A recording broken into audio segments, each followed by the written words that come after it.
Hey, Future Spencer here. This is part two of the interaction in action reaction. I really wanted to do it twice, so anyway.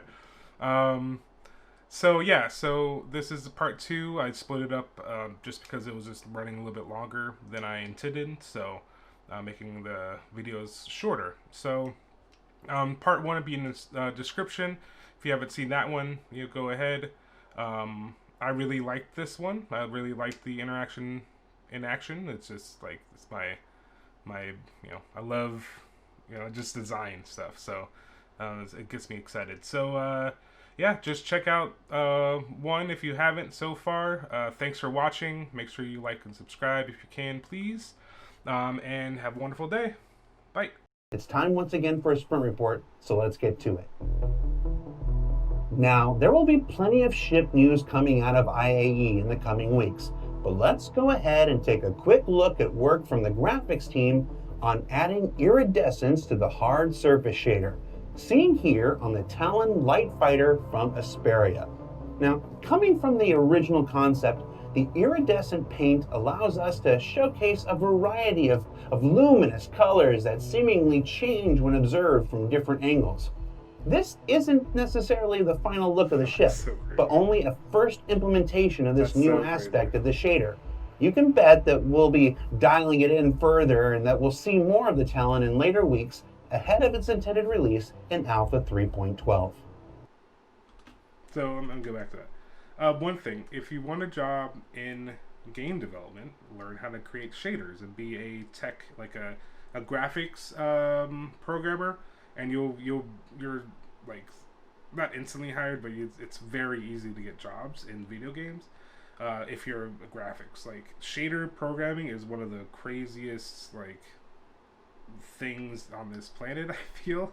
I tried. I'm not good at it. There's a in Unity. There's actually a thing, virtual programming thing that I need to try out. But this is crazy. Like that's what I was saying about the attention to detail. Having this iridescence, so it's a different color. The way that you look at it, like, does that really matter for gameplay? No. Like, is the ship going to be different? No. But that's what makes Star Citizen unique is that it can do things like this, and it creates more. It just kind of reaffirms all these small details. Reaffirm. This ship looks sick. I don't know which one it is. I know it's a Talon, but I don't.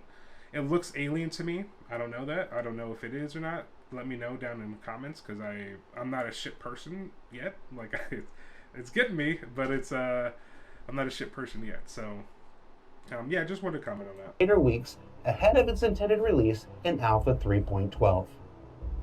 As part of an overall effort to revamp and unify the way scanning and radar works for vehicles and FPS players alike, the vehicle tech team has progressed on what they're calling the Radar Object Collection Subsystem. Now, using a temporary back-end UI at the moment while it's still being developed, this will eventually form the underlying basis of finding and filtering almost anything with an ambient signature. You can see how enabling the resource filter shows mineable rocks ahead, while toggling the infrared adds the cutlass info that's a bit farther behind them. Now, since not all scanning options will be available in all situations, reducing our options down to a simple cross-section scan means that we can see the ship when unobstructed, but that scan data is now occluded as asteroids or other items come between you and your target. That's crazy. It sounds super expensive on hardware. I don't know. Like I have, I have no idea. One of the things I want to comment on is that this is something that I would imagine that's in Squadron 42, and that's why I think Squadron 42 is still kind of really in the development phase, because like the flight model is not honed in. I could be completely wrong. I'm just gonna caveat that. My speculation of it is that it's still they're still trying to, they got all the ideas, but they're trying to hone in on the good flight mechanic and how it feels, because if the flight mechanic is bad and it feels like crap, then a lot of the gameplay is going to be messed up, right? You can have a very beautiful thing, like all this complex systems about getting getting missions, like you can walk away and come back, and it looks really good and just amazing looking. But if the flight sucks, then and the combat sucks, the game is gonna flop, right? This I think is part of that combat and part of that flight stuff. So that's my theory on it. And this is completely theory. So because I could see this in Squadron 42. So I think it's a little bit further behind than what people think, but at the same time, I think like a lot of the fluff and all that stuff is good. It's there. It's just it's just like this stuff, right? It's really balancing and honing in on what the flight feels like. Um, and there's probably a lot of other stuff, but that's kind of I think this is the main hurdle. Now, as this develops, it will apply to both ships as well as players or NPCs hiding behind large objects, walls, or even doors. Meanwhile, work on It's gonna be interesting also. About the oh man, my brain just the AI, like NPCs being able to use this system and like you know I kind of like I'm not an AI programmer. I've done a little bit of it, but like it just kind of boggles my mind. It blows my mind. Like how the heck is that? What So yeah, crazy. walls, or even doors. Meanwhile, work on refinery decks continues with this look at some of the exterior infrastructure and how that sits within the upcoming Lagrange point gas clouds. Now, this review specifically was to get an early look at what these stations might look like once they're embedded in the upcoming Alpha 3.12. After some consideration, one thought was that maybe a few more asteroids could be used to flesh out and more appropriately theme the exterior of these refinery stations. That was an easy call, but it will also have to be balanced with our desire to avoid turning our major trucking lanes into obstacle courses. Well, not all of them anyway. And while the look of these are coming along nicely, we'll talk more about how actual refining gameplay itself will work next week. Finally, let's check in once again with the ongoing work of our colonial-style homesteads. Last time, we saw the 2D concepts turned into 3D concepps, and that was a big step in helping us visualize and evaluate the direction we wanted to take them. What you're seeing here is the next step in that look dev process, where we've now taken the raw, very rough 3D concept meshes and brought them down to a planet in Engine, similar to the way the team reviewed 3D docking concepts by sticking them onto existing space stations. Definitely getting a little Tatooine vibe. I'm not gonna lie, but it looks cool. Like it looks cool, and it's gonna be very interesting to see. It also reminds me of Star Wars Galaxies, which was one of the best before they ruined it, but one of the best MMOs that I've ever played.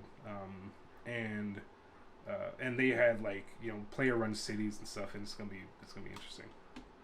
Now, it's important to note here that these are still concepts and that the process of building them into viable in-game assets has not yet begun. So let's set our expectations accordingly.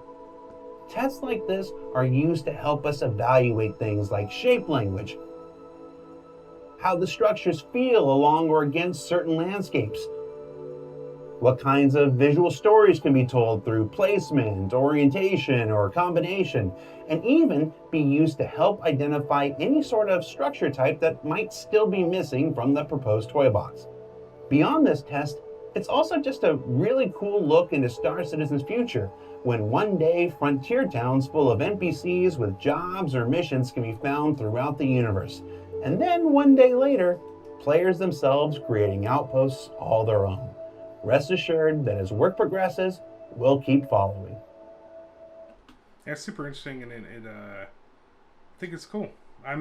This is one of the biggest things I'm into. Like I like building in MMOs, and like crafting, and unfortunately they're not going with the crafting of ships and stuff, which I would rather do, like weapons and all that stuff. But crafting, outposts would be great. Would be a lot of fun. So. I'm excited for this stuff. It looks super cool. I think that it's probably, I don't know, like one of the things that he said. One of the things he said is kind of understanding the design language and like this the how it feels and stuff, and that's super important. Just having a box out there kind of just is like, right? And that's not Star Citizen at all. It's not a utilitarian game, right? Like Star Citizen design is bordering on like over designing, but not it like in a bad way. It's just like they want everything to kind of fit, right? And the picture of what the game world looks like is really like one of the most focused I've ever seen. And like it's some of the stuff changes. I've seen like I know that some ships and stuff have changed, but like the look is very very good. So I'm interested also in just seeing like other city planets and stuff like that too. But yeah, that's another discussion. So, what did we learn about this week? Well, that there's a lot of potential in the way that we interact with doors. Okay, that's it. So I'm going to leave it here. One, the interaction in action, reaction, was pretty awesome. I would love to play in that little, he called the zoo, I think. That scanning thing is crazy. Like it sounds expensive because it has like my understanding of like I don't know if they're raycasting, which anyway I don't know, but it looks sick, and it gives a lot of gameplay, right? Like I could see like the Star Wars oh man, I'm a horrible Star Wars fan right now. Obi-Wan and Boba. What are the original Fett? Like he was hiding in the asteroid belt, right, and coming, and it just kind of reminds you of that, and that can happen. Being just ambushed and stuff. It's just crazy. It's crazy. So it makes me more excited for the game. It looks amazing, and thanks for watching, and I will talk to y'all later. Bye.